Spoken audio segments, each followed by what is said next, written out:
Let's take you through the exercise sequence for workout one. First and foremost, you're going to need a few different levels of resistance of 41-inch bands. Make sure that you go ahead and have that so you can optimally load each exercise. You're also going to need a mini band that's going to be placed above your knee. A dynamic stabilizer or a hip band is going to be a great option for that. Key thing about the mini band, you don't have to remove it once you place it on during the workout. The exercises I've chosen for the 41-inch band will allow you to go ahead and keep this on at all times, so the transition will be very easy. Also, find an elevated surface, a stool, a chair, or a 4-inch box, a low box, something that allows you to be elevated. I'm going to go ahead and take you through the exercises, and you're going to want an elevated surface potentially. All right, let's hit the exercises. First exercise out of the gate is overhead push presses. Stand on the band, make sure your feet are at least shoulder width apart. Make sure the band tension between your feet is low to nothing. So don't overstretch the band between your feet. Now take your thumbs through the band, but make sure your hands are well at shoulder width apart, if not a little bit wider. So as you press overhead, the band comes off your arms and doesn't bother your arms. As you come down, there's very little pressure of the band against my arms. So overhead push presses. From there, we're going to go ahead, take the 41-inch band away. Remember, you have 45 seconds in between exercises. Now you're going to do 90 seconds of skaters. Also remember, the strength exercise is going to be 60 seconds. The calisthenic exercise is 90 seconds.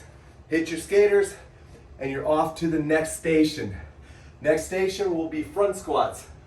I'm demonstrating this with a yellow super micro band. You may want to load up with a little bit bigger band on this. Take your hand through, make sure you allow the band to rest on the palms of your hands so it's not pressing down on your shoulders. And because you have the mini band on, keep pressure against the mini band by pressing out against it as you do your front squats. From there, we're getting rid of that band and we're going back into seal jacks. Keep tension on the band at all times and just hit your seal jacks. Try to combine it so your hands and feet are moving at the same time. From there, we're going into bent over rows. Now here's where your elevated surface might come in handy. We're going to place the band underneath our feet, hands through the loops. We stand up.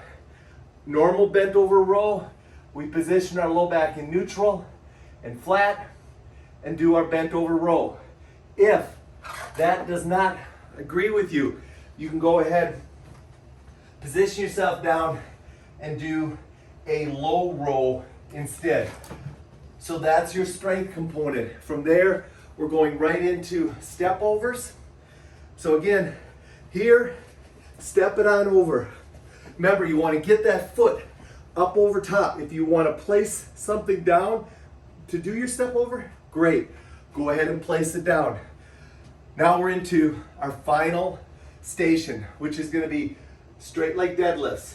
Take the band, once again, underneath your feet, through the arch, through the loops, stand up, and you are doing a straight leg deadlift. Make sure you keep your back nice and flat, and also as you go down, you will feel a stretch through your hamstrings. When you get that stretch, that's probably about where you're going to have to stop.